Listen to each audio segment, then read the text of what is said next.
छात्रों, अब हम पढ़ेंगे अमेरिका का स्वतंत्र युद्ध। यूरोप में जो क्रांतिकारी गतिविधियां घटित हुई उसकी पृष्ठभूमि अमेरिका के स्वतंत्र युद्ध का विचार करना आवश्यक है। और यूरोप में जितनी भी क्रांतिकारी घटनाएं गतिविधियां हुई जो वहाँ पे घटित हुई है उसकी जो पृष्ठभूमि है, जिसका जो आकार है, वो अमेरिका के स्वतंत्र युद्ध का विचार करना भी आवश्यक है, क्योंकि वही उसकी पृष्ठभूमि है। जो गतिविधियाँ थी, क्रांतिकारी गतिविधियाँ, यही उसकी पृष्ठभूमि है। अमेरिका महाद्वीप की खोज के पश्चात यूरोप देशों पर ध्यान पर इस महाद्वीप की ओर आकृष्ट हुआ। जैसे ही अमेरिका महाद्वीप की खोज हुई तो उसके पश्चात उसके बाद यूरोप में जो देशों में ध्यान हुआ कि हम जिस महाद्वीप है इसकी ओर आकृष्ट हुआ, उन लोग भी उसकी ओर आकृष्ट हुए, उसकी ओर आकर्षित हुए। साम्राज्यवादी यूरोप देश ने अमेरिका के महाद्वीप के विविध प्रदेशों को अपने नियंत्रण में कर अपने उपनिवेश स्थापित किए। और जो साम्राज्यवादी यूरोप था, यूरोप हर जगह अपना साम्राज्य फैलाना चाहता था, इसीलिए उसने अमेरिका महाद्वीप के जो विविध प्रदेश थे वह उसको युद्ध करके अपने कब्जे में कर लिया, वहाँ अपने उपनिवेश स्थापित कर लिए। उपनिवेश यानी किसी देश, जो कुछ लोग वहाँ पे दूसरे भूप्रदेश पे अपना कब्जा कर लेते, विशिष्ट क्षेत्र पर अपनी बस्ती बसा देते हैं, वहाँ अपना उपनिवेश स्थापित कर लेते हैं।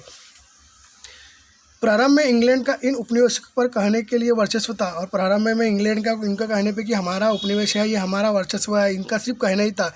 परंतु कालांतर में इंग्लैंड की संसद ने अमेरिका के इन उपनिवेशों पर कठोर प्रबंध व कर लादने प्रारंभ कर दिए। यह पहले सिर्फ बोलने के लिए रह गया था, परंतु उसके बाद इंग्लैंड ने, वहाँ की जो संसद थी, उसने अमेरिका के जितने भी उपनिवेश पर उन पर कठोर बंधन लगाना शुरू कर दिए, उन पर कर लेना शुरू कर दिया, उन पर कर लादना प्रारंभ कर दिया, उनको परेशान करना, वहाँ के लोगों को परेशान करना शुरू कर दिया। अमेरिका के इस उपनिवेशों में रहने वाली स्वतंत्र प्रिय जनता को इसका विरोध किया। और जो अमेरिका के जो उपनिवेश थे, जो बस्ती थी, वहाँ पे जो रहने वाले लोग थे, नागरिक थे, उन्होंने इनका स्वतंत्र प्रिय जनता का विरोध किया, क्योंकि उनको वहाँ पर अब बराबर उनकी जो परेशानियाँ थी वह धीरे धीरे बढ़ रही थी। इंग्लैंड ने उपनिवेशों के विरोध को कुचलने के लिए उपनिवेशों के विरुद्ध युद्ध की घोषणा की, और इंग्लैंड ने भी समझ गया कि यहाँ के लोग अब इनके विरुद्ध आवाज़ उठा रहे हैं, तो इसीलिए इनको पहले ही उनको रोक दिया जाए, इनको कुचल दिया जाए। इसलिए उन्होंने उपनिवेशों के विरुद्ध युद्ध की घोषणा की। अमेरिका के इन उपनिवेशवादियों को जॉर्ज वाशिंगटन के नेतृत्व में सैन्य गठन का प्रतिकार किया गया, और अमेरिका ने अपने जो जॉर्ज वाशिंगटन जो उनके नेतृत्व कर रहे थे सैन्य संगठन का, उनको नेता माना, उनके प्रतिकार का गठन किया सैन्य संगठन का।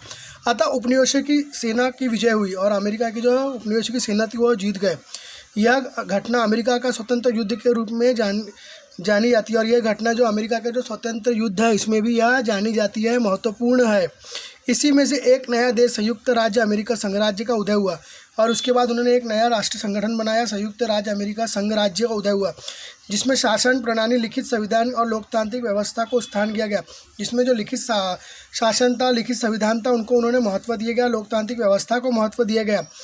अब आगे हम पढ़ेंगे फ्रांस की राज्य क्रांति। 1789 में फ्रांस की जनता को वहाँ के निरंकुश और अन्यायकारी रियासतदार व्यवस्था के विरुद्ध विद्रोह किया और गणतंत्र की स्थापना की। और जो 1789 में वहाँ के जो राजा थे, अन्यायकारी राजा थे, जो राजतंत्र था, उनके विरुद्ध वहाँ के जो रियासतदार थे उसके विरुद्ध आवाज़ उठाई और अपना खुद का गणतंत्र की स्थापना की।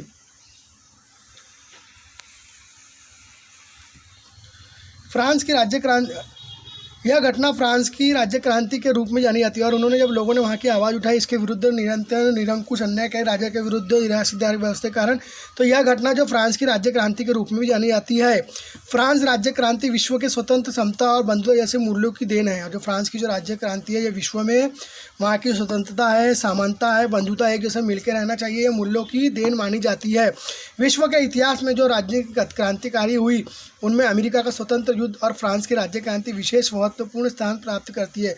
और विश्व में जितनी भी ऐतिहासिक घटनाएं हुई, राजनीतिक क्रांतियां हुई है, उसमें अमेरिका का स्वतंत्र युद्ध और फ्रांस की राज्य क्रांति विशेष महत्वपूर्ण मानी जाती है। आगे हम पढ़ेंगे औद्योगिक क्रांति। 18वीं शताब्दी के उत्तरार्ध में यूरोप के औद्योगिक क्षेत्र में क्रांतिकारी परिवर्तन होने लगे। जैसे जैसे हम आगे बढ़ने लगे, 18वीं शताब्दी की ओर बढ़ने लगे, उसके शुरुआत में यूरोप में औद्योगिक क्षेत्र में भी बहुत सारे क्रांतिकारी परिवर्तन हुए। वाष्प शक्ति पर चलने वाले यंत्रों की सहायता से उत्पादन होने लगा, और जो भाप की शक्ति से जो भाप से जो शक्ति से चलने वाले यंत्र की सहायता का उत्पादन होने लगा। छोटे घरेलू उद्योग धंधों का स्थान बड़े कारखानों में लग गया। और जो छोटे छोटे धंधे जो घरेलू थे, अब वो जो घर में होते थे, अब उनकी जगह उद्योग धंधे हो गए, बड़े बड़े कारखाने ने ले लिया। वो बड़े बड़े कारखाने में वह काम होने लगा जो पहले घरों में होता था। हाथ खरगा के स्थान पर बिजली खरगा का उद्योग का प्रारंभ हुआ। रेल और जलयानों और जैसी व्यवस्था नए साधन आए। यंत्र युग का अवतरण हुआ। सभी औद्योगिक क्रांति कहने लगे। पहले जो घर में काम होता था वो बड़े बड़े कारखानों में लगे, और जो पहले हाथ से काम होता था वो बिजली का उपयोग करके उसका कारखाने में परिवर्तन हुआ और वहाँ वो काम होने लगे। रेल यातायात शुरू हुई। जहाज हवाई जहाज पानी के जहाज़ की यात्रा शुरू हो गई। नए नए साधन हुए। यंत्र का उपयोग अवतरण हुआ। नए नए यंत्रों का उपयोग शुरू हुआ और इसे औद्योगिक क्रांति भी कहते हैं। औद्योगिक क्रांति का प्रारंभ इंग्लैंड में हुआ और सबसे पहले जो विश्व में सबसे पहले जो औद्योगिक क्रांति हुई है, व्यापारिक औद्योगिक क्रांति है, उसका जो उदय हुआ वह इंग्लैंड में हुआ है। इसके पश्चात वह धीरे धीरे पश्चिमी विश्व में फैल गई। इस तरह इंग्लैंड के औद्योगिक रूप में इतना संपन्न हुआ कि इंग्लैंड का वर्ण विश्व के कारखाने के रूप में आने लगा। और धीरे धीरे उन्होंने अपने कारखानों को, औद्योगिक धंधों को, क्रांतिकारी नए नए व्यवसायों को बढ़ा दिया। इसका इतना लाभ हुआ उनको औद्योगिक रूप में, वो इतने संपन्न हो गए, इतने शक्तिशाली हो गए आर्थिक रूप से कि इंग्लैंड का वर्णन विश्व के सभी कारखानों में किया जाने लगा। आगे हम पढ़ेंगे पूंजीवाद का उदय।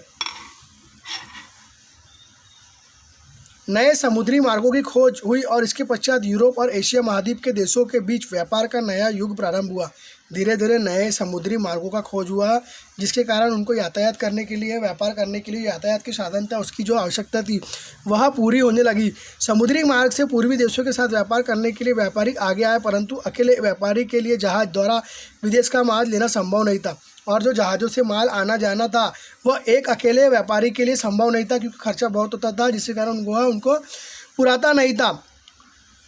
फलस्वरूप अनेक व्यापारियों को इकट्ठा आकर व्यापार करना प्रारंभ किया। इसके फलस्वरूप जो बहुत सारे व्यापारी थे वो इकट्ठा हुए, उन्होंने व्यापार करना शुरू किया सभी देशों से आज समुद्री मार्गों से।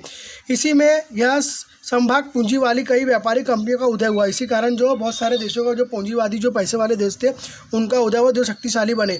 पूर्वी देशों के साथ चल रहा व्यापार लाभदायी था। इस व्यापार द्वारा देशों की आर्थिक संपन्नता बढ़ गई। और जो पूर्वी देशों के साथ हम व्यापार कर रहे थे वह बहुत लाभदायी था, पैसे बढ़ रहे थे, सभी को पैसे भी कमाई हो रही थी, आर्थिक रूप से संपन्न हो रहे थे और वह संपन्नता भी बढ़ रही थी।